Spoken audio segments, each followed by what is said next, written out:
I worked at Disney back in the 80s, and to this day, I still can't say whether those years were the best or the worst of my life.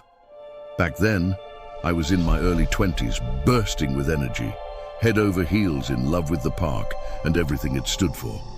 The monorail. It was the beating heart of that whole world to me. Sleek, modern, futuristic. It felt like riding through tomorrow itself. It wasn't just connecting the parks. It was connecting people's imaginations, their dreams, their sense of wonder.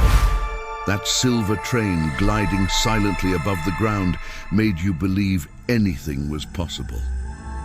I remember so clearly the first time I sat in that smooth operator's seat, staring out through that massive windshield.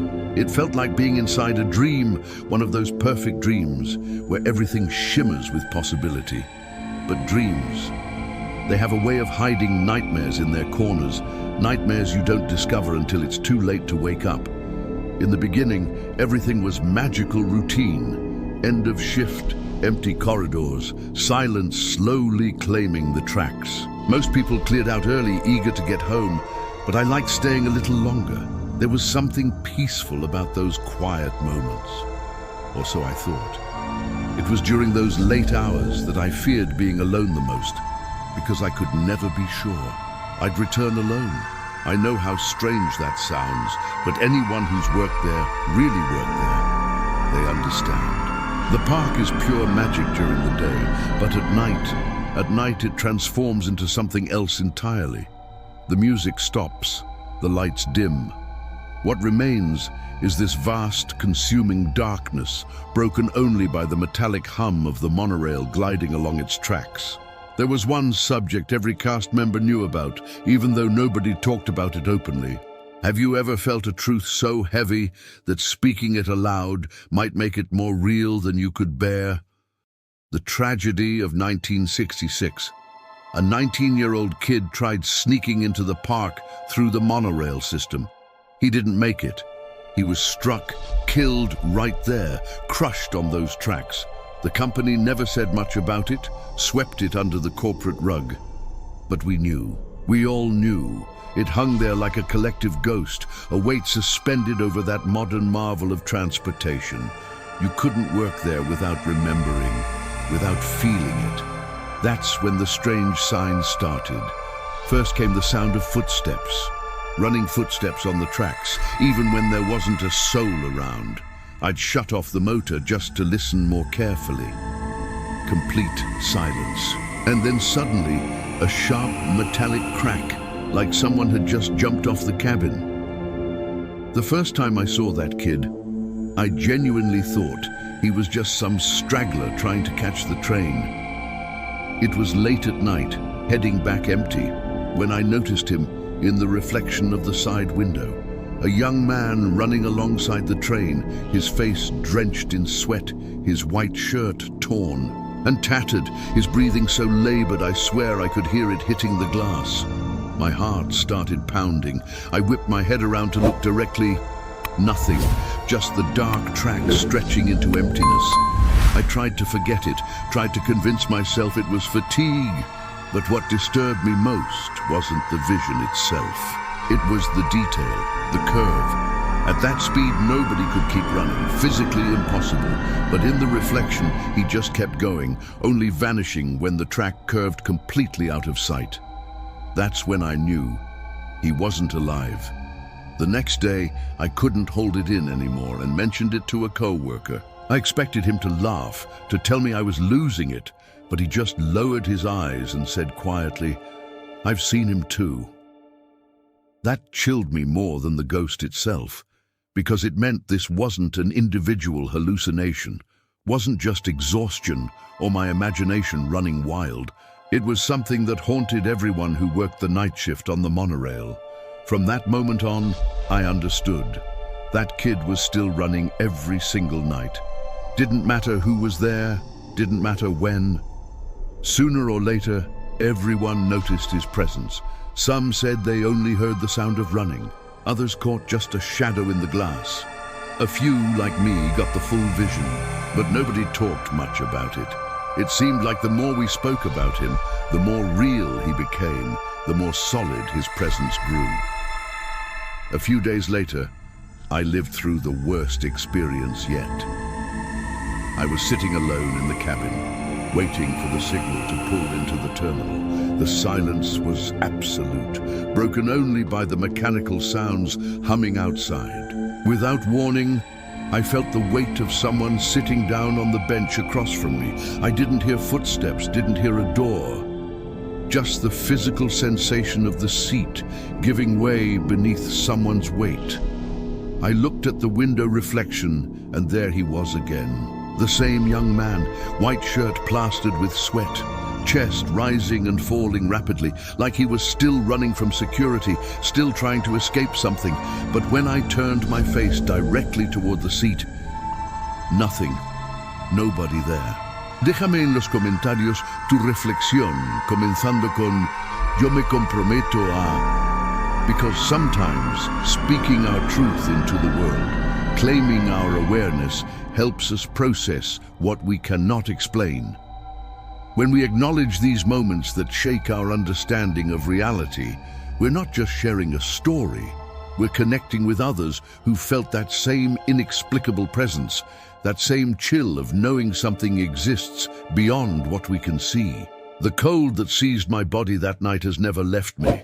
I sat frozen, unable to take a deep breath, just waiting for the cabin to dock. When that door finally opened, I practically ran out, feeling with absolute certainty that he'd been watching me until the very last second. That night I realized this wasn't just a legend, wasn't just park folklore or ghost stories told to scare new hires.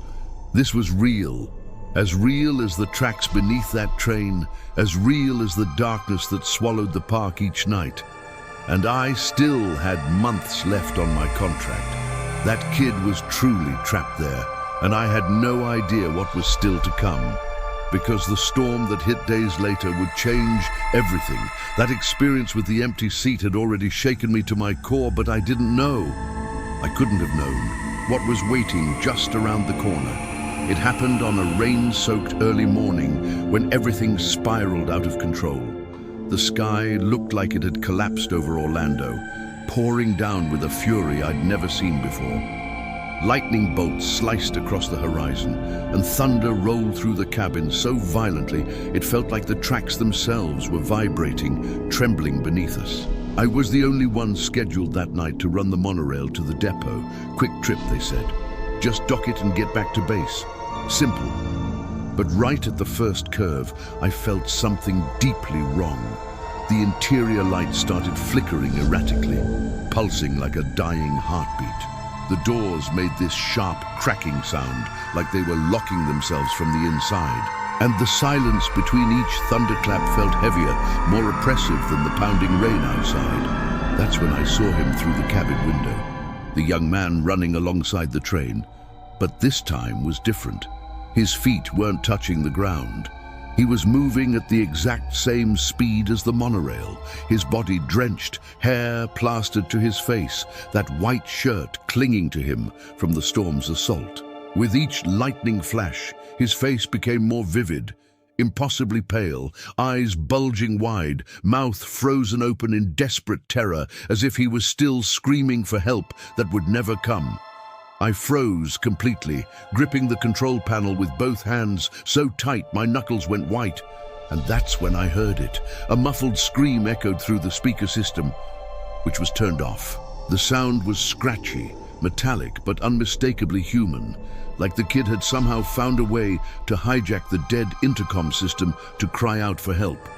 The worst part, it wasn't just a scream, it was a phrase, short and clear, repeated twice. "Let me in, let me in." I tried stopping the monorail, slammed the emergency button over and over, but nothing responded. The train had a mind of its own. Then it took off on its own. The wheels slid along the wet tracks, accelerating without any input from me, while the lights flashed angry red warnings. I could barely keep my balance, rain hammering against the windshield, and that figure running alongside, getting closer, closer. ¿Qué pasaría si en este momento algo que nunca debió existir estuviera más cerca de ti de lo que imaginas? The kid pressed himself against the cabin window, his face mere inches from mine, yet somehow never quite touching. His ragged breathing fogged up the glass from the outside, but inside there was nothing, no corresponding presence. It was like staring at a reflection that had no right to exist, no source casting it. The control panel flickered wildly, and among all those numbers and diagnostic codes, an impossible message appeared.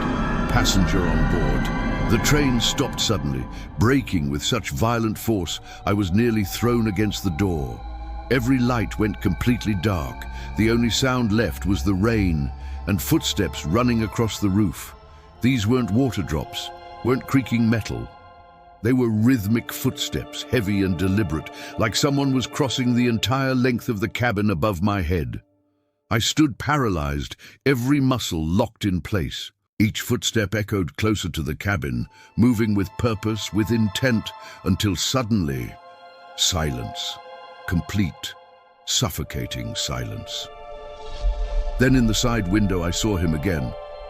The young man standing perfectly still, staring at me with hollow eyes, that torn shirt still on his body, water dripping from him that never reached the ground, never made a sound. He raised his hand slowly and knocked against the glass. The sound echoed from inside the cabin, not outside.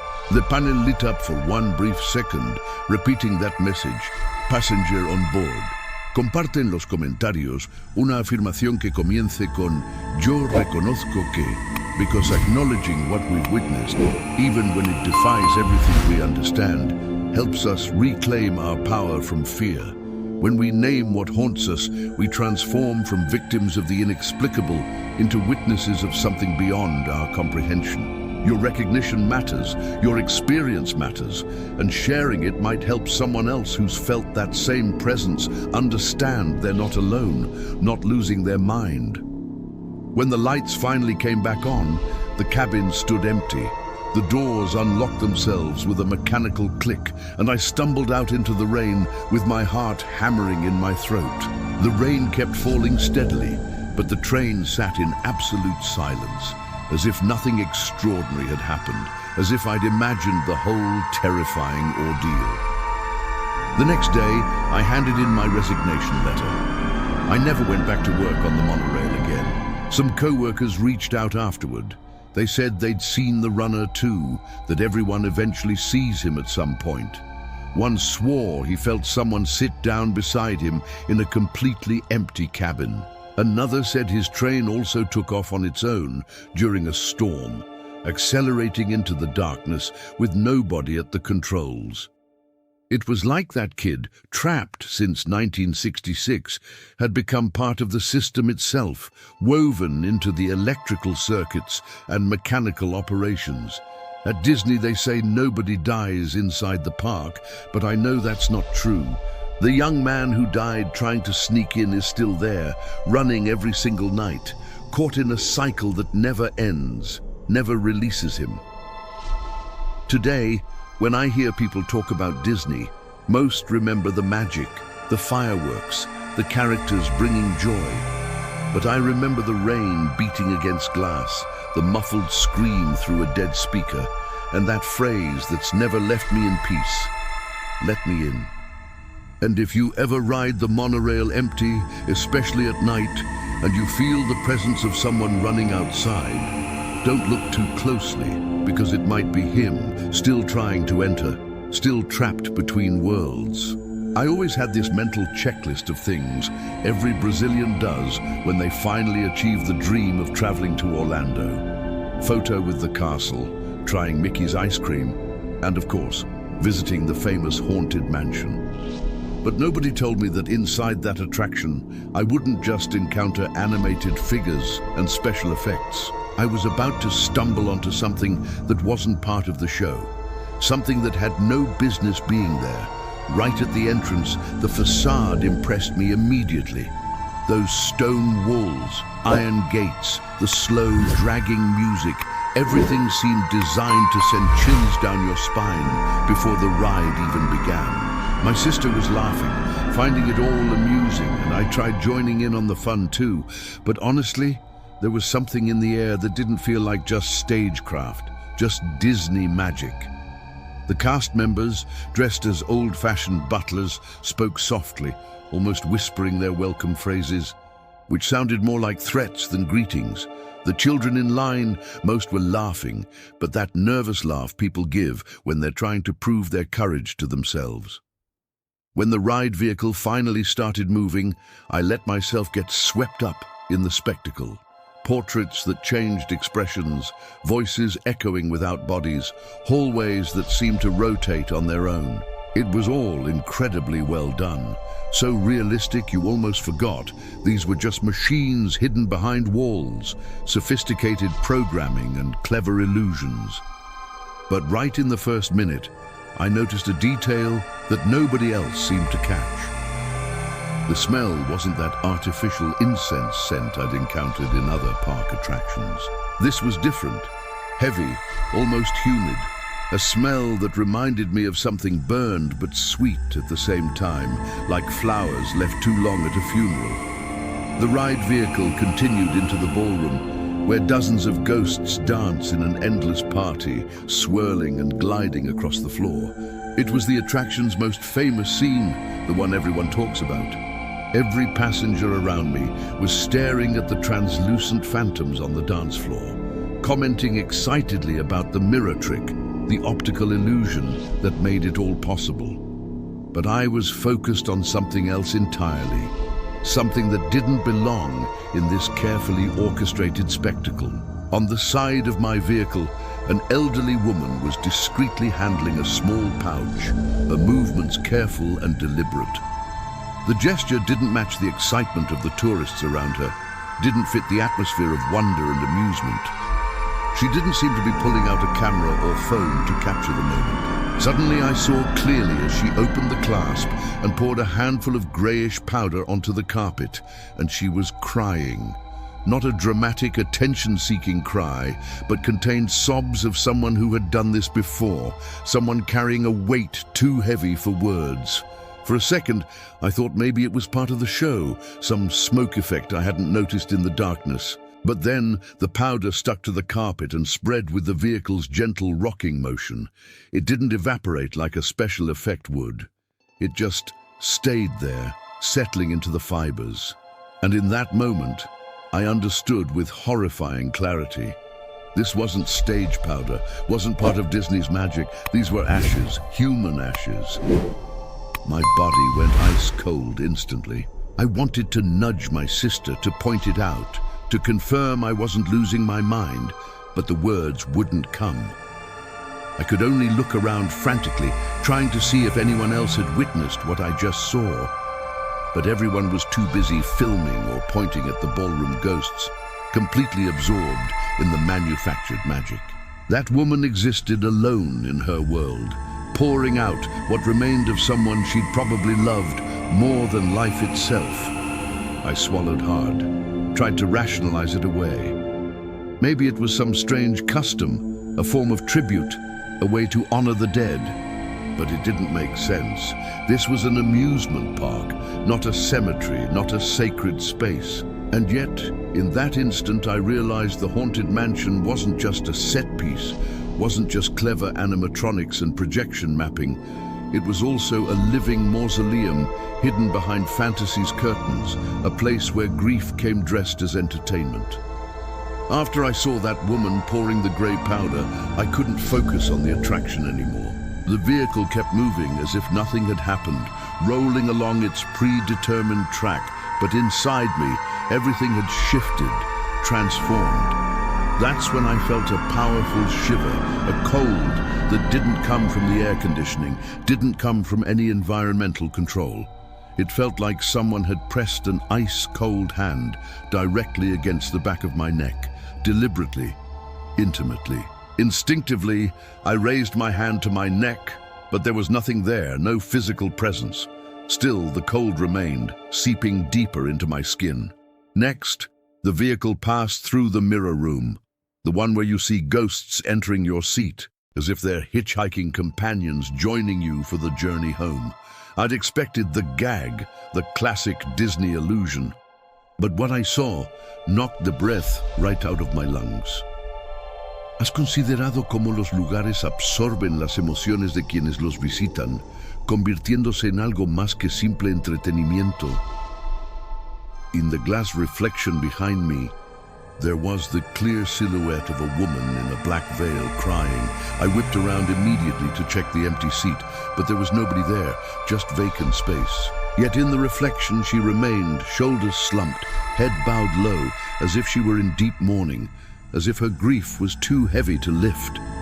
Before I could even process what I was seeing, I heard a sharp scream coming from the vehicle beside mine. It was a child, couldn't have been more than 5 years old.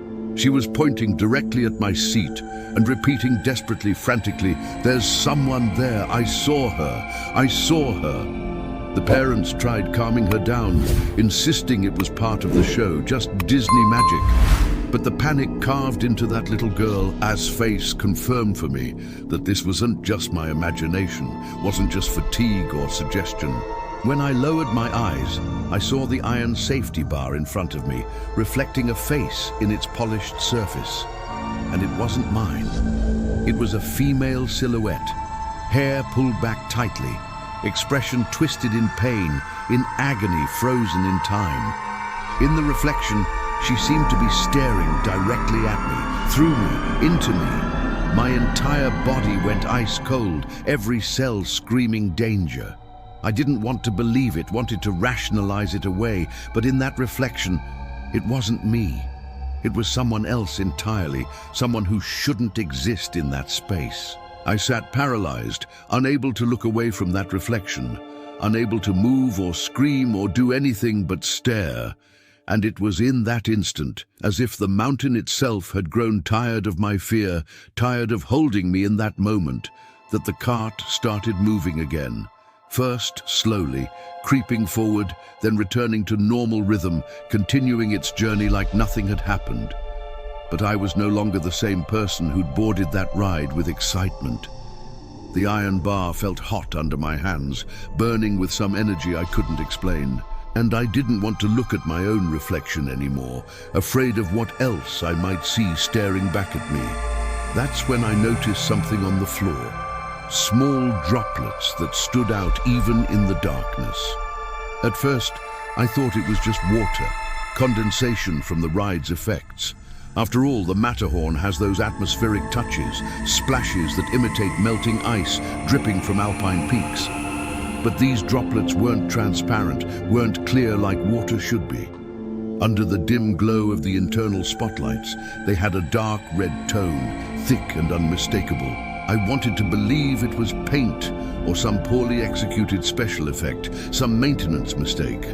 But with each curve we took, it seemed like more and more stains appeared, concentrated exactly at the point where years earlier Dolly had died, where her life had ended in violence and darkness.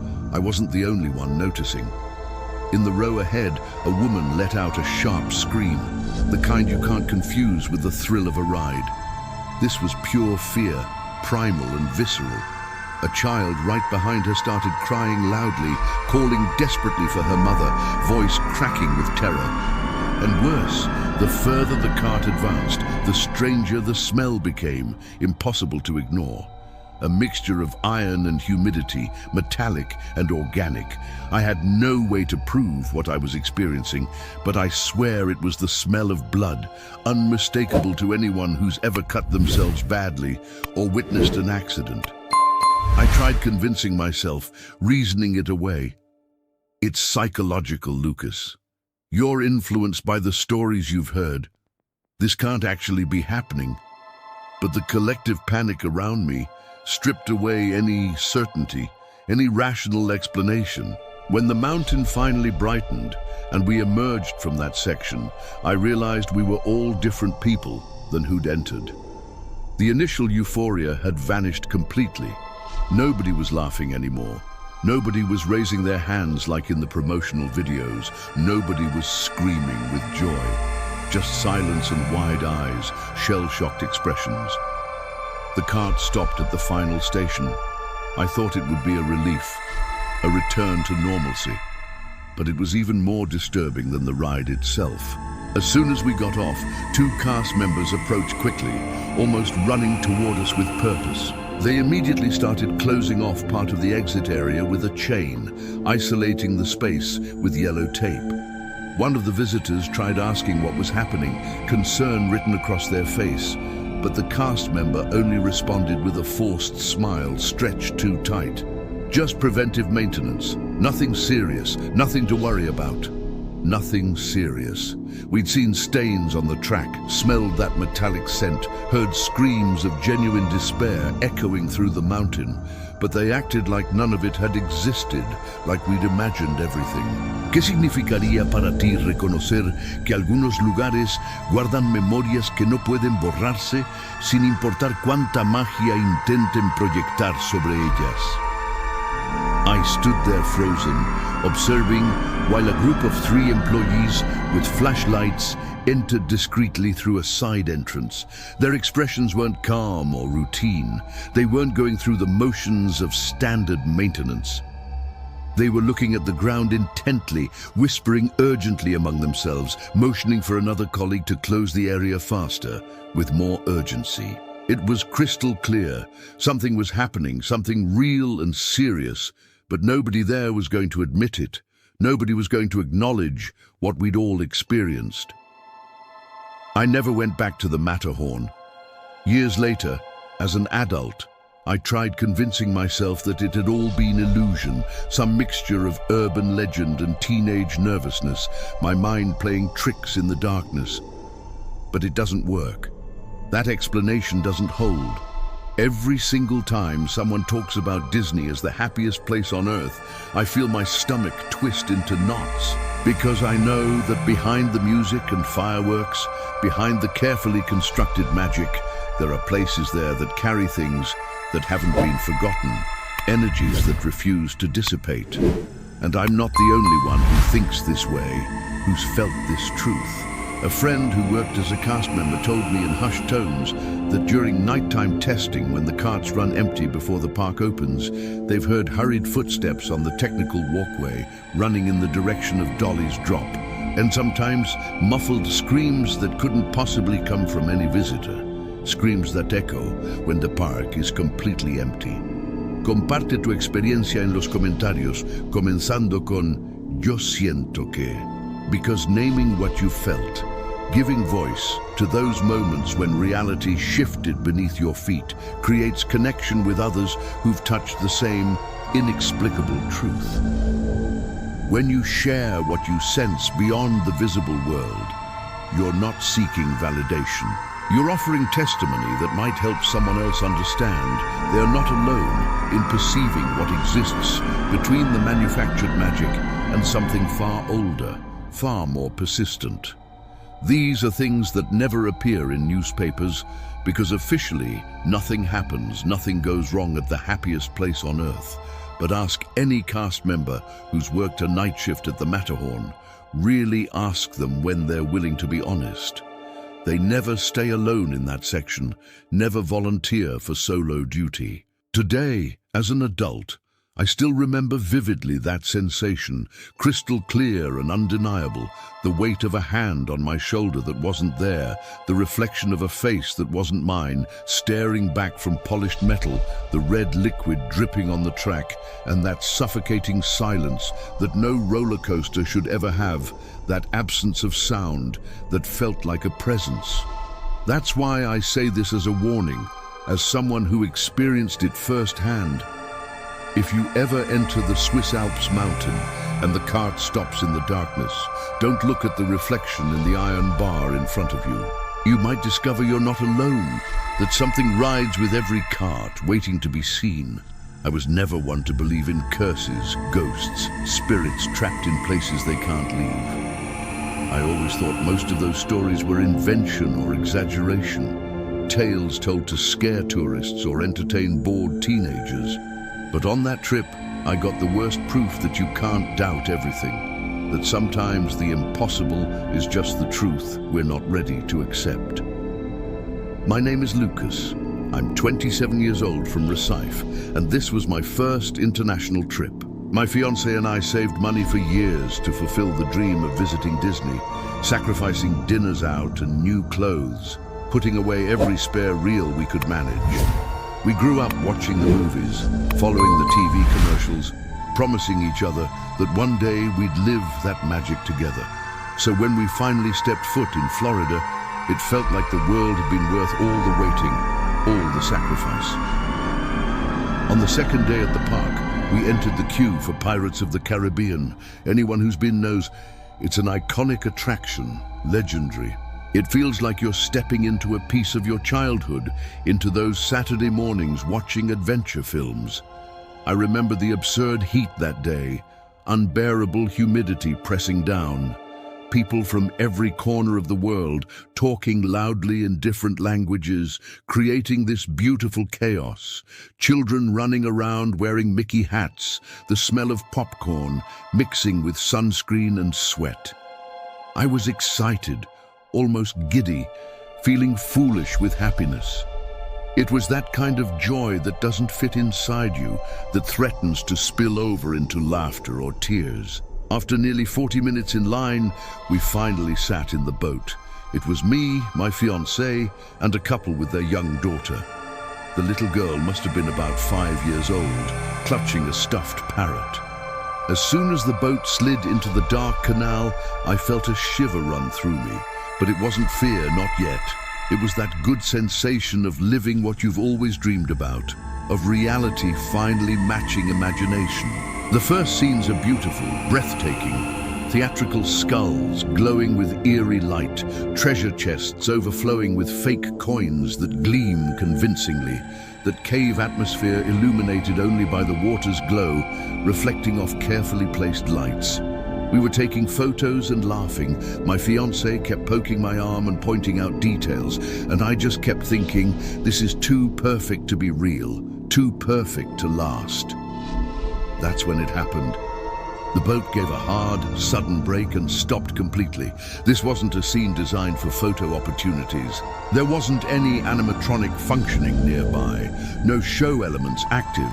It was just a dark stretch of canal, well before the burning village section, an empty space that shouldn't exist in Disney's carefully choreographed experience. The water kept hitting the hull with a hollow, uncomfortable sound that echoed in the enclosed space. At first, we laughed, assuming it was part of the show. Some technical pause we didn't understand, but seconds turned into minutes, stretching uncomfortably long. The little girl from the couple started crying softly, confused and frightened.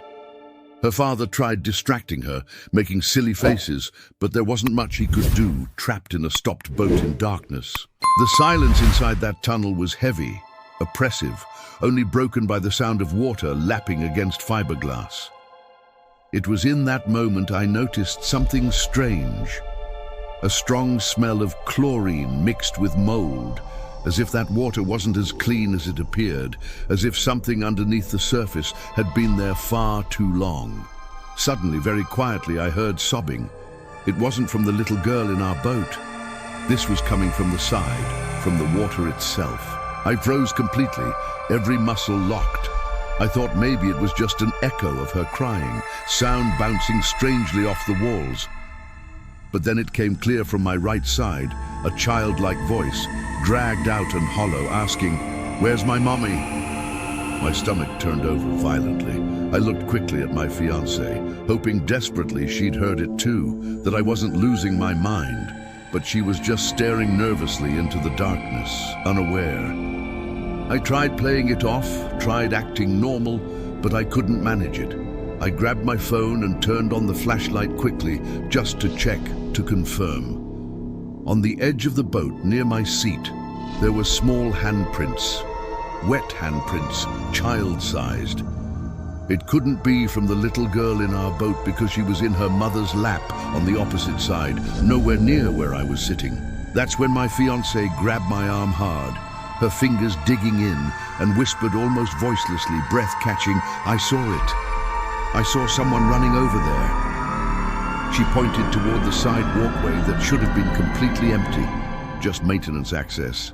I looked but only saw absolute darkness, impenetrable black.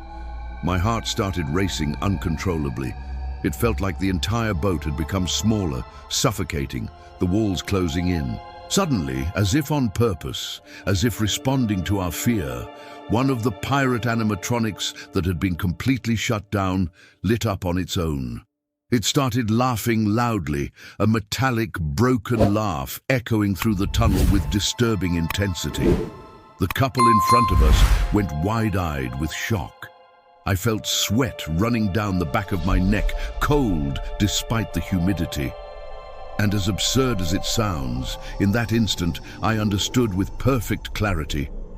It wasn't the ride that was broken, malfunctioning. It was something wanting to be seen, something demanding our attention. The boat remained stopped, suspended in that unnatural stillness. But suddenly, it started moving again. Except it wasn't that normal jolt of the system re-engaging, wasn't the mechanical lurch you expect from automated rides. It moved slowly, deliberately, as if someone had placed their hands on the stern and was pushing it forward with physical force, with intention. The sensation wasn't relief. It was dread, pure and consuming. With each meter we traveled, I became increasingly convinced that something was there with us, something uninvited sharing our space. We passed through a section where the water became clearer, almost like a mirror reflecting everything above it. That's when what I'll never forget happened, the moment that changed everything. I looked at the reflection, almost accidentally, casually glancing down, and I saw clearly a child sitting in the front seat of the boat. But there was nobody there, nobody visible above the water's surface. It was a boy, completely drenched, his face soaking wet, hair plastered to his forehead in dark strands. He wasn't blinking, wasn't moving, just staring fixedly straight ahead with empty eyes. My entire body went ice cold, frozen in terror. I didn't even have the courage to say anything, to alert anyone. I just kept staring, unable to look away. The little girl from the other couple, who until then had been crying softly, let out a desperate, piercing scream that echoed through the tunnel. "Get him out of here! Get him out!" Her father tried holding her, tried calming her down, but she thrashed violently in his arms, pointing at the empty seat, at something only she and I could fully see. Her scream echoed endlessly, bouncing off the cave walls. And it was in that moment I realized with absolute certainty I wasn't the only one seeing something wrong, something that shouldn't exist. The boat finally docked at the unloading area. Cast members appeared rushed, hurried, ordering us to exit quickly without offering any explanations, no reassurances. Everything felt strange, off-script, wrong. My fiancé and I were still in shock, barely able to process what had happened, and the little girl wouldn't stop crying in her mother's arms, inconsolable.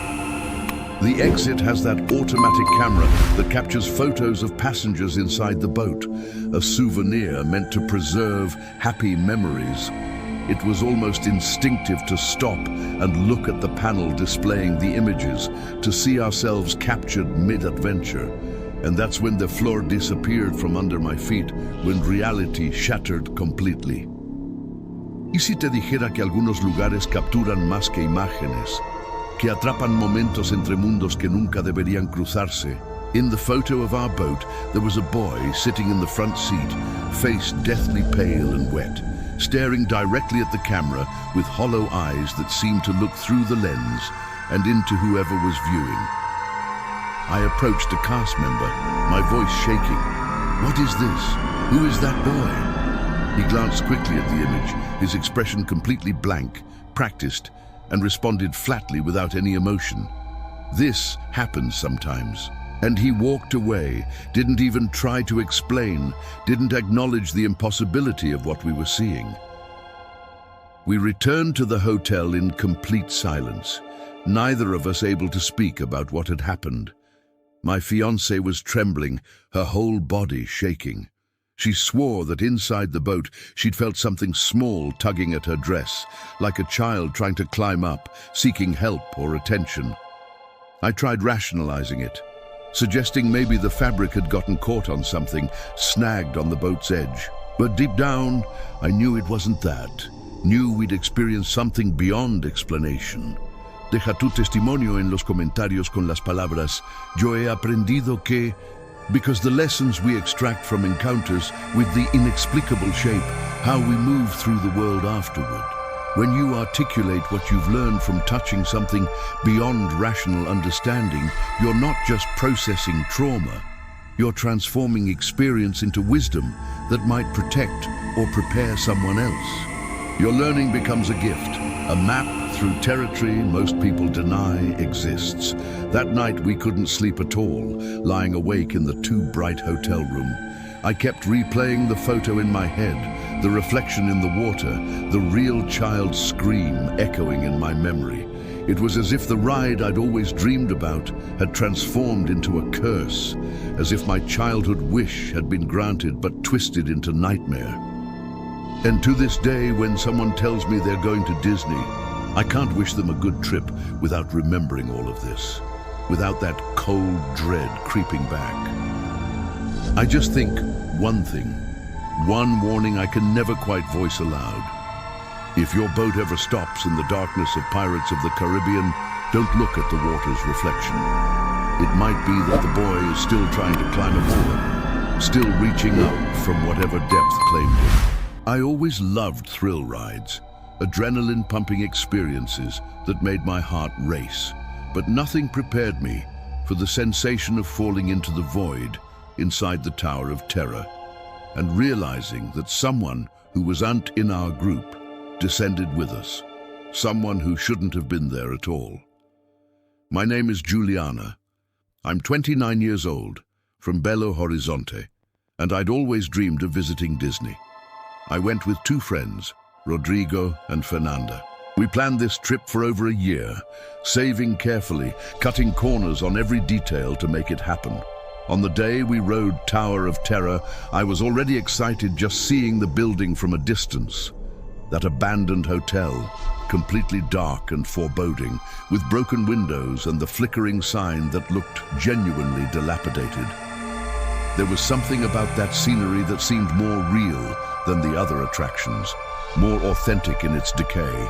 In the queue, jazz music from the 30s played softly in the background, and cast members dressed in old, tattered suits acted as porters of a haunted hotel, their performances convincing. I was laughing, taking photos, feeling like I was inside a movie, living an adventure. It was just fun, just entertainment. I thought confidently, it's just an elevator that drops pure adrenaline, nothing beyond that, nothing to actually fear. I had no idea that theatrical staging was about to blend with something that wasn't part of the show at all, something real and dangerous. When we entered the ride vehicle, I noticed something strange immediately. The electronic panel above the door showed full capacity, indicating every seat was occupied, but there was an empty seat in our row, clearly visible. I mentioned it to Rodrigo, confused. "Hey, it's showing full, but we're missing someone." He laughed and responded that it must be a programming error, a glitch in the system. The door closed with a pneumatic hiss, and in that instant I smelled something strong and acrid, burning like electrical wiring that had melted or shorted out. I adjusted myself in the seat, increasingly uneasy, restless.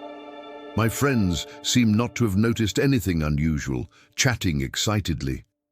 It was right there I realized something wasn't right, and the ride hadn't even begun yet.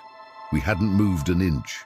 The elevator started rising slowly with that macabre narration, telling the story of guests who disappeared, who never checked out. The lights flickered dramatically. All within the script, all part of the carefully designed experience. I tried relaxing, tried enjoying the show, but that burning smell was still there, persistent and real. Suddenly, everything went dark. Complete darkness, absolute silence that pressed against your eardrums. You could only hear the heavy breathing of people around me, fear making breath shallow and quick. In that moment, I felt a light touch on my shoulder, gentle but deliberate. It was quick, as if someone had tapped me to get my attention. I turned to the side immediately, but everyone was in front of me, holding tightly to the support bars with white-knuckled grips. Nobody could have touched me like that. Nobody was positioned where they could reach. The emergency lights came back on, weak and red, casting everything in hellish glow. I looked without wanting to look, unable to stop myself. The seat that had been empty now seemed occupied. I couldn't make out a face, couldn't see features, just a dark silhouette, motionless, sitting right there beside me. My entire body froze solid, every muscle locked. I closed my eyes for several seconds, trying desperately to convince myself it was just imagination, just fear playing tricks. But when I opened them again, the shadow was still there, unchanged, as if it had always been there, as if it had every right to that seat. I didn't want to look again, swore to myself I wouldn't. But I couldn't help it, couldn't resist. The elevator resumed rising, and for a few seconds, it seemed like everything was following the script again, back on track. People were laughing nervously, screaming before the drop, and I tried distracting myself by looking around at anything else, at my friends' excited faces. But the seat beside me still contained that shadow, that dark presence. I couldn't see a face, couldn't make out any expression or features, but the sensation was overwhelming, that it was staring at me, watching intently. Even without having visible eyes, I felt its gaze like physical weight. Suddenly, without any warning, the car plummeted downward. Not at the programmed moment, not the way the ride deliberately drops for effect. It dropped early, suddenly, as if someone had actually cut the cables for real, as if this wasn't part of the show at all. The sensation was horrific beyond words, pure free fall, screams of genuine desperation echoing in the confined space, my entire body levitating against the safety belt with sickening weightlessness. I couldn't even scream, couldn't find my voice. I just felt my heart stop for a full second, felt time stretch impossibly. The lights flickered wildly, and in one of those flashes of illumination, I saw the reflection in the metal elevator door with perfect clarity. It was unmistakable, undeniable. A man standing behind us, wearing an old maintenance uniform from decades past, his face covered with soot and ash, like someone who'd walked straight out of a fire, someone who'd died in flames. He wasn't moving, wasn't animated, just observing us with hollow eyes. And amid the noise of screams and the sensation of falling, I felt once again that touch on my shoulder. Except this time it was strong, forceful, as if a hand had grabbed me and was holding me down, anchoring me to something. The elevator stopped brutally, with a dry impact that made everyone slam against their restraints, bodies jerking violently. The lights came back on fully, harsh and revealing. There was nothing behind us anymore, nothing visible, just the empty seat from before, innocent and vacant. I wanted to believe I was going crazy, that stress had fractured my perception of reality, but I knew it wasn't just in my head, knew what I'd experienced was real. We stumbled out, laughing nervously, trying desperately to disguise the fear coursing through our veins, trying to return to being normal tourists. Outside, cast members were already waiting with those same strange smiles they're trained to maintain, no matter what happens, no matter what guests report. When we went to see the official photo, the souvenir shot taken during the ride, I froze solid. There we were, the three of us, me, Rodrigo, and Fernanda, captured mid-scream. And right in the middle, positioned between us, was the man in uniform, perfect and clear, staring directly at the camera with knowing eyes, with purpose. There wasn't even time to comment, to point it out to my friends.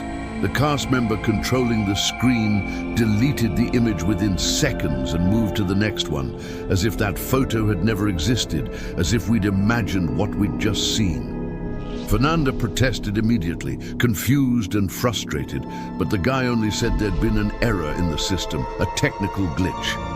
I insisted, my voice shaking. Was there some malfunction in the elevator?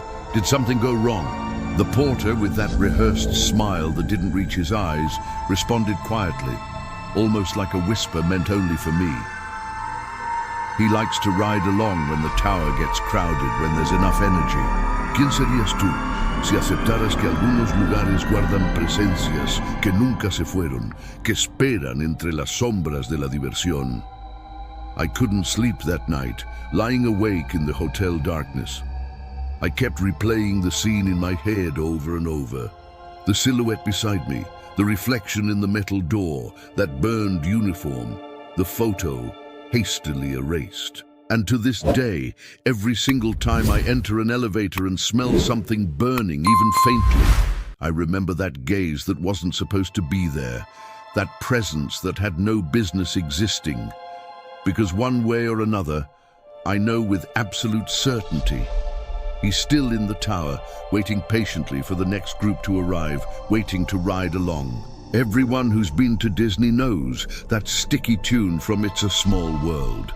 That repetitive little voice that embeds itself in your head even after you leave the park, following you home across continents. I went there thinking it was just another innocent ride, perfect for my young daughters, a gentle introduction to Disney magic. But I discovered that sometimes that choir of dolls doesn't sing alone, doesn't perform only according to programming, because one of them winked at me, deliberately and slowly.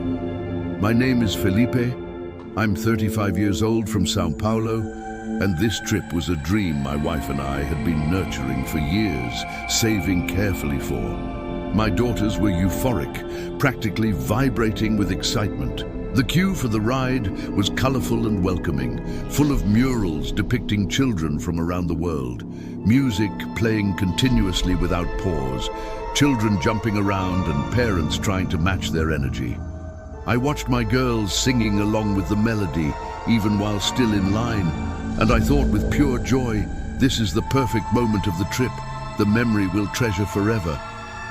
I had no idea it would become the most terrifying experience of my life. We entered the little boat, settled into our seats. Soft lights bathed everything, walls covered with cheerful drawings and decorations. Everything seemed magical, enchanted, exactly as promised. I wanted to record their reactions, capture their joy on video, but I decided to put away my phone and truly be present to experience it fully. The two of them were clapping their hands, laughing freely, singing along with voices still learning words. I was happy just watching them, filled with that deep parental contentment. It felt like I'd also returned to being a child, seeing wonder through their eyes. The boat glided smoothly through the first room. Hundreds of dolls, singing in harmony, wearing traditional clothing from various countries, a choreographed spectacle of global unity, everything so perfectly executed, it seemed impossible for anything to go wrong. But suddenly, I noticed something that didn't fit the pattern, something off.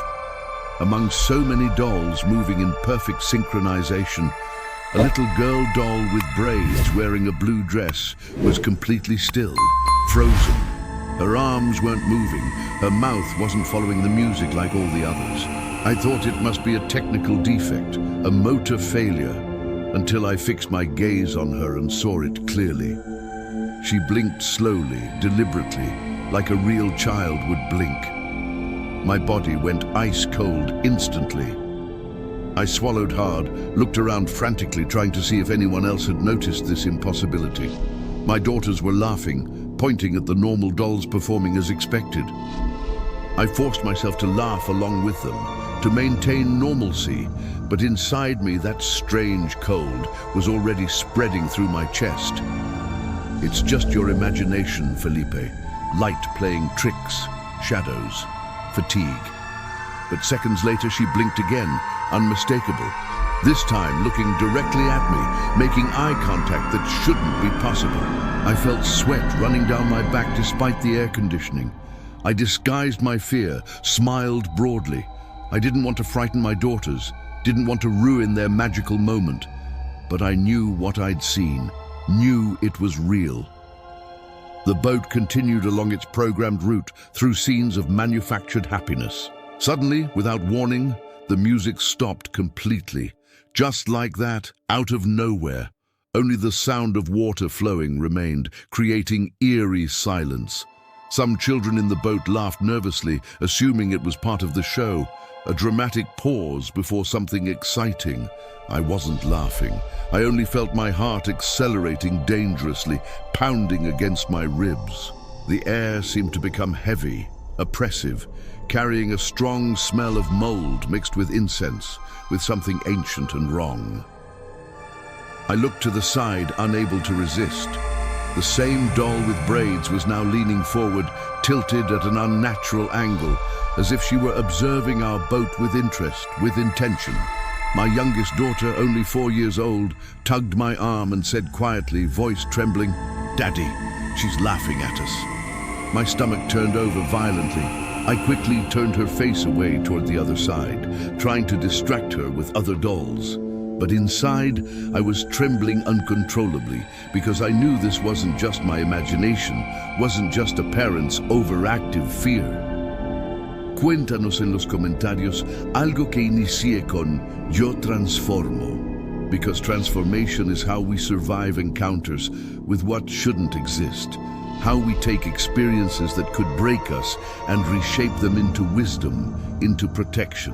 When you articulate how you transform fear into awareness, how you convert the inexplicable into strength, you're showing others the path through darkness. Your transformation becomes a beacon for someone else still trapped in that frozen moment of terror, still unable to move forward. The boat advanced into a narrow corridor, confined and claustrophobic. The walls reflected colored lights on the water's surface, creating a strange sensation, as if the river were made of mirrors, as if we were traveling between dimensions.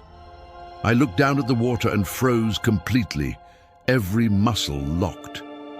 In the reflections on the water's surface appeared not just the faces of people in our boat. There were other faces, impossible faces. Children, all different, staring fixedly upward with unblinking eyes, some smiling with expressions too wide, others deadly serious.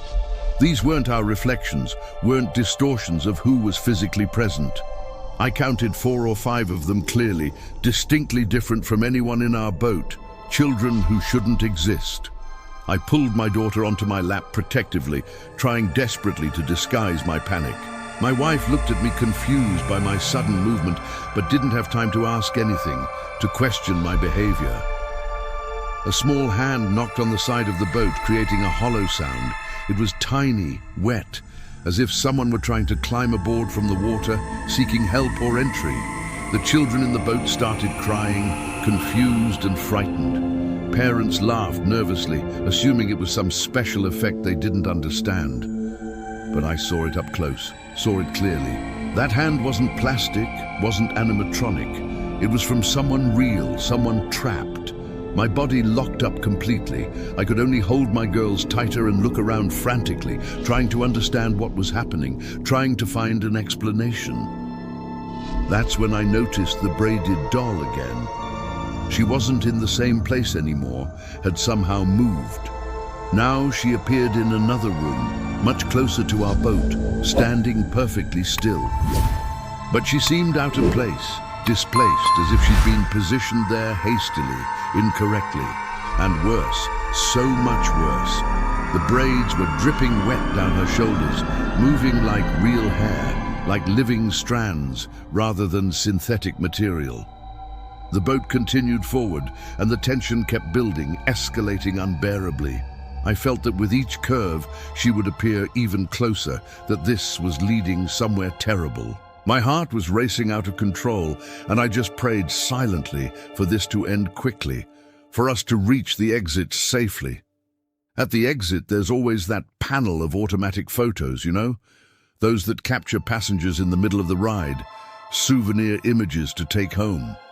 I looked almost without meaning to, just checking casually how we'd turned out in the photo, expecting to see my family smiling. And it was there that everything ended definitively, That certainty replaced hope. The image showed me, my wife, and my 2 daughters positioned as we'd been. But there was someone else sitting between them, someone who hadn't been visible during the ride. A girl in a blue dress, braids soaking wet and dripping, skin deathly pale and wrong. She was looking directly at the camera, as if she knew she'd be captured, as if she wanted to be documented. I swear on everything, she was drenched, as if she'd just climbed out of water, as if she'd been drowning. People around us started whispering urgently, pointing at the screen. My daughters looked at the photo and began screaming because they didn't remember any other child in our boat, couldn't explain the extra presence. Before I could react, before I could demand answers or explanations, the cast members shut down the screen immediately, cutting power without explanation. It vanished as if it had never appeared, erased from existence. One of the cast members, wearing his pressed uniform, approached quickly and authoritatively, ordering everyone to move along immediately. No explanation offered, no acknowledgement of what we'd seen. My wife asked indignantly, her voice rising with frustration and fear, but nobody responded to her questions. Nobody met her eyes. They just kept insisting we move forward, keep walking, clear the area. Back at the hotel that night, I couldn't sleep at all, couldn't close my eyes without seeing that pale face staring from the photo. I researched desperately on my phone, trying to understand what had happened, seeking some rational explanation. I found forums, old reports, some dating back decades across different languages and countries. Everyone was talking about the same thing, describing identical experiences. A girl with braids wearing a blue dress, seen in It's a Small World. People from different nations, different time periods, all describing her exactly the same way, with chilling consistency. Some said she appears smiling with an expression too wide, too knowing. Others reported her crying with tears that looked real. But always, she was soaking wet, dripping as if she'd just emerged from water, as if she'd drowned.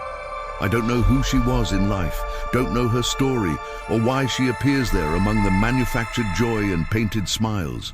I only know that this trip, which was supposed to be the happiest moment of our family's life, the culmination of years of dreaming and saving, became a trauma we can't escape.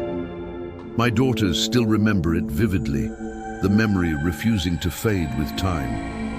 The youngest one still talks sometimes about the girl who laughed at her, who knew things children shouldn't know. And I can't erase from my memory that photograph, that impossible image. Even though the cast members deleted it, even though they acted like it never existed, I saw it clearly. I know what I saw with absolute certainty, and no amount of denial or rationalization can change that truth. So if you ever go to Disney and enter the little boat of It's a Small World, be careful, be vigilant. If a doll blinks at you, if one of those manufactured children moves in ways it shouldn't, don't assume it's a malfunction or illusion. Don't laugh it off as imagination or tricks of light. It might not be a doll at all. It might be something that's been waiting there, patient and wet among all those singing voices, waiting for someone to finally see her, to finally acknowledge she's still there, still trapped in that endless loop of cheerful music and manufactured happiness, unable to leave, unable to rest.